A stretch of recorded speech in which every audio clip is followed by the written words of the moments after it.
దొండకాయ ఫ్రై తయారీ విధానం చూద్దాం ఫ్రెండ్స్. ఈరోజు అయితే నేను దొండకాయ ఫ్రై చేస్తున్నానండి. అన్నిటినీ ఇలా చిన్నగా కట్ చేసుకుంటే తొందరగా ఉడికిపోతాయండి. డీప్ ఫ్రైకి సరిపడా ఆయిల్ పెట్టుకున్నానండి.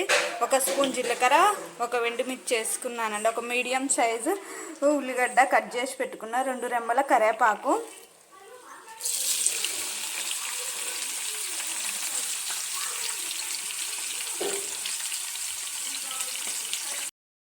వాసన పోయేంత వరకు వేయించుకొని 1 స్పూన్ అల్లం, 1/4 టీ స్పూన్ పసుపు,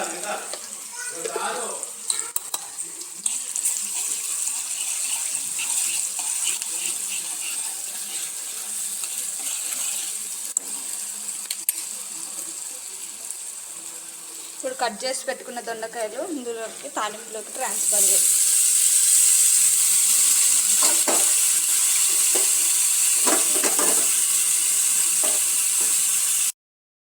కలుపుకుంటున్నానండి. దొండకాయ ముక్కల్ని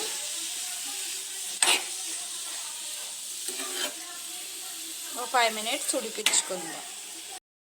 సాల్ట్ వేసుకుంటే తొందరగా మగ్గిపోతాయండి ముక్కలన్నీ. ఒక 10 మినిట్స్ ఉడికించుకున్నాయండి.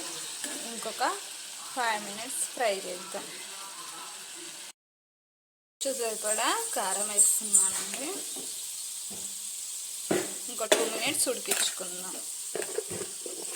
ఇంకో 2 మినిట్స్ ఫ్రై చేద్దాం.